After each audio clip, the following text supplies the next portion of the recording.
오늘도 주님의 말씀과 함께 동행하는 여러분들의 복된 삶 되시기를 축원드립니다. 오늘 저와 여러분이 함께 읽은 고린도전서 15장 말씀은 부활장으로 알려진 말씀입니다. 기독교 신앙의 가장 핵심이자 심장이라고 할 수 있는 이 부활에 대해서 집중적으로 그리고 논리적으로 변증하고 있는 말씀인데요. 왜 바울은 고린도 교회 성도들에게 편지하면서 부활에 대해서 이렇게 설명해야만 했는가? 그것은 당시 고린도 교회 안에 이 부활을 믿지 않는 사람들이 생겨나기 시작했기 때문입니다. 당시 고린도 교회에는 많은 문제가 있었던 것 같아요. 우리가 앞에서 쭉 살펴보면서 왔습니다만 파당을 지어서 싸우기도 하고 도덕적인 타락의 문제들, 은사를 둘러싼 무질서의 문제들, 여러 가지 문제들이 있었습니다. 그러나 바울이 보기에 가장 심각하고 치명적일 수 있는 문제는 다른 게 아니라 죽은 자의 부활이 없다고 말하는 사람들이 교회 내에 생겨나기 시작한 이 일이었습니다. 부활을 부인하는 것은 곧 어떤 의미입니까? 기독교 복음의 기초를 부인하고 무너뜨리는 것과 다르지 않기 때문에 그런 것입니다. 그래서 바울은 오늘 본문을 통해서 자신이 전했고 또 그들이 받았던 복음과 그 복음의 본질이 무엇인지를 다시 한번 그들에게 설명하기 시작합니다. 1절에 보면 이렇게 말합니다. 형제들아, 내가 너희에게 전한 복음을 너희에게 알게 하노니 이는 너희가 받은 것이요 그 가운데 선 것이라. 여러분, 우리가 받은 복음, 바울은 너희에게 복음을 전해 주었다. 이것은 이미 너희가 받은 것이고 너희도 잘 아는 것이다. 이렇게 말했습니다. 그러면 우리가 지금 서 있는, 우리의 믿음이 서 있는 그 복음의 내용은 도대체 무엇인가 했을 때 3절과 4절 말씀 여러분 같이 한번 읽겠습니다. 3절과 4절입니다. 시작. 내가 받은 것을 먼저 너희에게 전하였노니 이는 성경대로 그리스도께서 우리 죄를 위하여 죽으시고 장사 지낸 바 되셨다가. 여러분, 이 짧은 두 구절 안에 바울이 고린도 교회와 혹은 우리 믿는 자들에게 전해주었던 기독교 복음의 핵심 정수가 다 담겨져 있죠. 무엇이냐면 바로 예수 그리스도의 십자가 죽음과 부활이라는 것입니다. 여러분, 기독교의 복음, 우리가 믿고 있는 복음의 핵심은 딱 이 두 가지입니다. 기독교는 그리스도의 십자가 죽음과 부활을 믿는 종교입니다. 그런데 여러분, 여기서 우리가 주목해야 될 단어가 있는데요. 뭐냐면 성경대로라고 하는 단어예요. 예수님께서 바울은 말하기를 성경대로 죽으셨고 성경대로 부활하셨다고 오늘 말씀합니다. 여러분, 이게 무슨 의미인가? 바울은 이 주 9절 안에 두 번이나 이 성경대로라는 말을 반복해 사용하는데 이건 중요하다는 뜻이죠. 예수님의 십자가 처형은 여러분, 당시 로마 제국이나 유대 종교 지도자들의 정치적인 음모에 의해서 어쩌다가 일어난 억울한 비극적 사건이 아니라는 것을 말하는 것입니다. 예수님의 죽음과 부활은 이미 수백 년, 수천 년 전부터 구약 성경을 통해서 하나님께서 약속하시고 치밀하게 계획하셨던 구속 사역의 완성의 사건이었다는 것입니다. 우연히 일어난 일이 아니라는 거예요. 그냥 어쩌다 일어난 비극적인 사건이 아니라는 것입니다.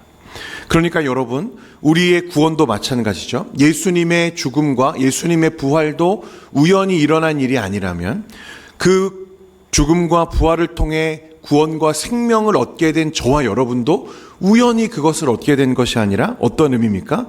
하나님의 완벽한 주권과 신실하신 약속의 성취의 사건이었다는 것을 우리가 믿게 되는 것입니다. 여러분, 이 사실을 믿으십니까?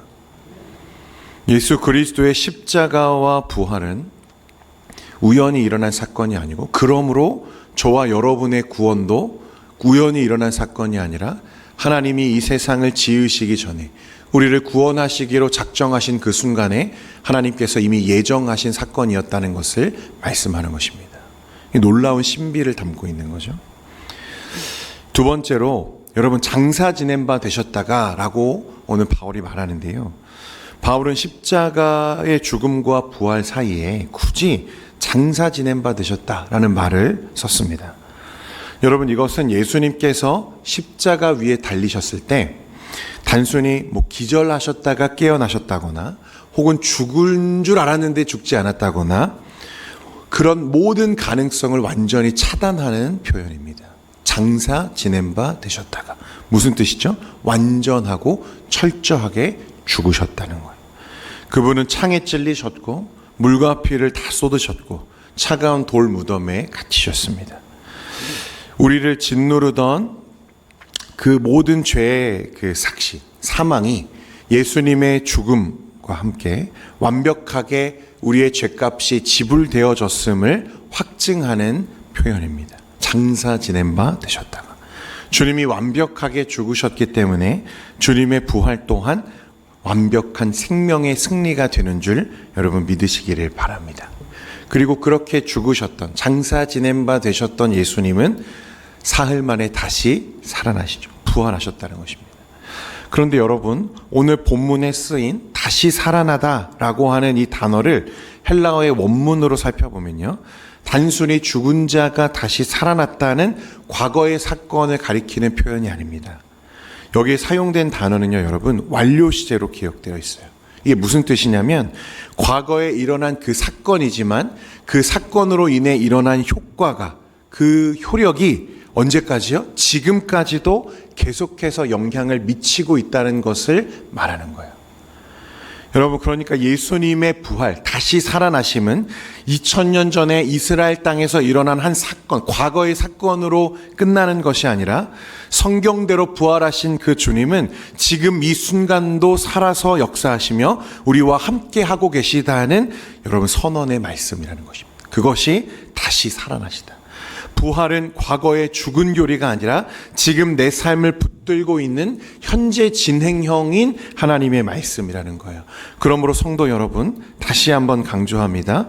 우리의 기독교 신앙은 사람들이 지어낸 그럴듯한 신화나 마음의 평안을 얻기 위한 철학적 깨달음 위에 세워진 것이 아니라는 거예요. 창세 전부터 계획된 하나님의 약속이 성경대로 성취되어진 역사적 사실임을 여러분 믿으시기를 바랍니다.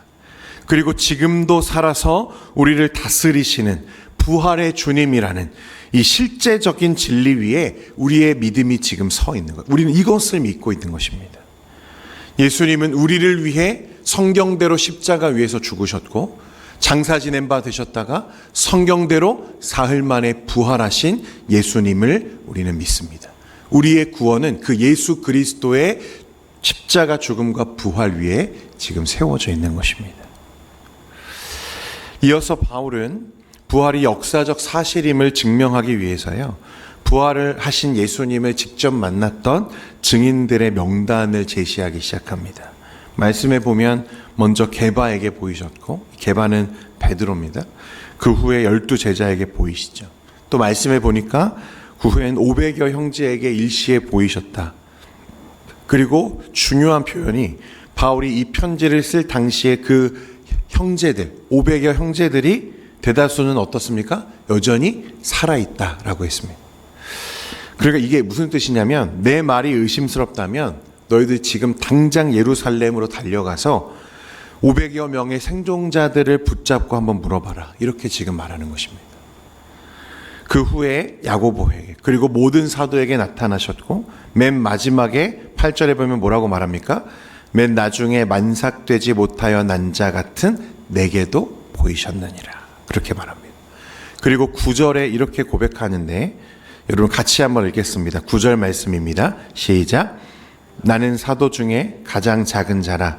나는 하나님의 교회를 박해하였으므로 사도라 칭함받기를 감당하지 못할 자니라. 아멘.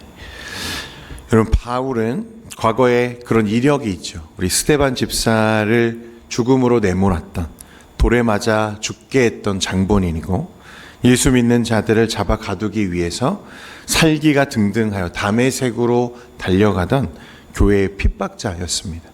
그는 예수님의 원수였고 결코 사도가 될 자격이 없는 흠결투성이인 사람이죠. 그런데 부활하신 예수님께서 다메섹 도상에서 친히 그를 찾아오셨다는 거예요. 심판하시기 위해서가 아니라 빛으로 찾아오셔서 그를 품어주시고 이방인의 사도로 삼으시죠.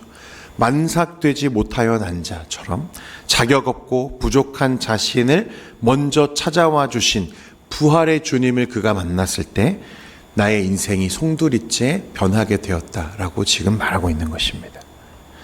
이 놀라운 부활의 주님을 만나고 난 후에 자신의 지독한 과거와 현재의 영광스러운 지금 사도직을 비교해 보면서 바울의 깊은 곳에서 터져나온 위대한 고백이 오늘 10절 말씀입니다. 여러분, 저는 이 말씀이 저와 여러분의 고백이 되기를 간절히 소망합니다. 우리 같이 한번 읽겠습니다. 시작.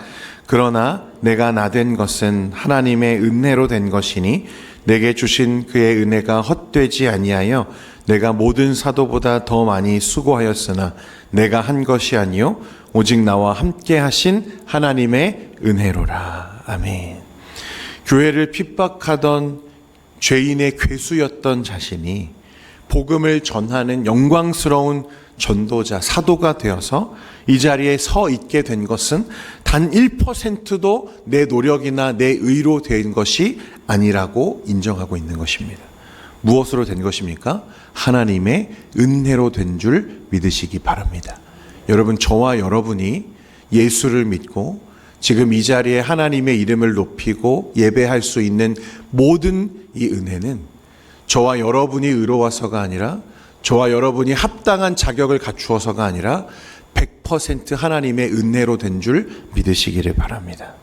여러분, 우리가 간절히 사모하는 그 은혜는 하나님 아버지께서 우리에게 부으시는 복음과 생명의 은혜는 나의 자격 없음을 깨닫는 그 자리에서부터 시작된다는 것을 기억하시기를 바랍니다. 여러분, 그렇게 은혜 받은 사람은요, 이제 헌신과 수고로 반응하기 시작합니다. 바울을 보십시오. 하나님의 은혜가 헛되지 아니하여 내가 모든 사도보다 더 많이 수고했다. 여러분, 바울은 베드로나 다른 어떤 사도들보다요 더 많은 매를 맞고 더 굶주렸고 배가 파선당하고 감옥에 갇히고 그럼에도 불구하고 복음을 전하죠. 그런데 은혜가 있었기 때문에 그 모든 수고와 고난이 감사요 기쁨이었다고 그는 지금 말씀하고 있는 것입니다. 나 같은 죄인 살려주시고 사도 삼아주신 그 크신 하나님의 은혜가 늘 내 마음의 감사와 기쁨이었다고 고백하는 것입니다. 더 놀라운 것은요, 그 다음 고백인데, 그렇게 남들보다 뼈를 깎는 수고를 다한 후에도 바울은 내가 한 것이 아니요 오직 나와 함께 하신 하나님의 은혜로라 라고 말씀합니다. 그러니까 시작도 은혜였고 과정도 은혜였고 결과도 무엇입니까? 은혜였다고 고백하는 것입니다. 사랑하는 성도 여러분, 저와 여러분의 고백이 되기를 소망합니다. 시작도 은혜였어요. 하나님이 나같이 만삭되지 못하여 난 자 같은 부족하고 연약한 자를 찾아오셔서 부활의 주님을 믿게 하시고 그 생명 가운데 내가 고백하게 하신 것도 은혜이고, 그 믿음 가지고 하나님의 나라를 이루어가며 가정을 일구며 살아온 그 모든 과정도 은혜였고, 마침내 주님이 그 부르시는 그 마지막 호흡까지도 영광스럽게 하셔서 부르시는 그날도 무엇입니까? 은혜라는 것입니다. 여러분, 그러므로 지금 우리가 누리고 있는 모든 것들, 그리고 우리가 맡은 직분과 감당해야 될 사명들, 이 모든 것이 하나님이 우리에게 주신 선물인 줄 믿으시고 하나님의 나라를 위해 또 오늘도 깊은 은혜와 감사를 통해 하나님 앞에 헌신하고 수고하는 여러분들 되시기를 축원드립니다. 우리가 주를 위해 헌신할 때마다 늘 힘들 때가 있습니다. 남들이 알아주지 않아 섭섭할 때도 있습니다. 그럴 때마다 십자가에서 죽으시고 부활하신 예수님을 바라볼 수 있기를 바랍니다. 그리고 사도 바울의 고백처럼 내가 한 것이 아니요 오직 나와 함께 하신 주님의 은혜로라 라고 고백하는 저와 여러분들의 삶이 되시기를 간절히 축원합니다.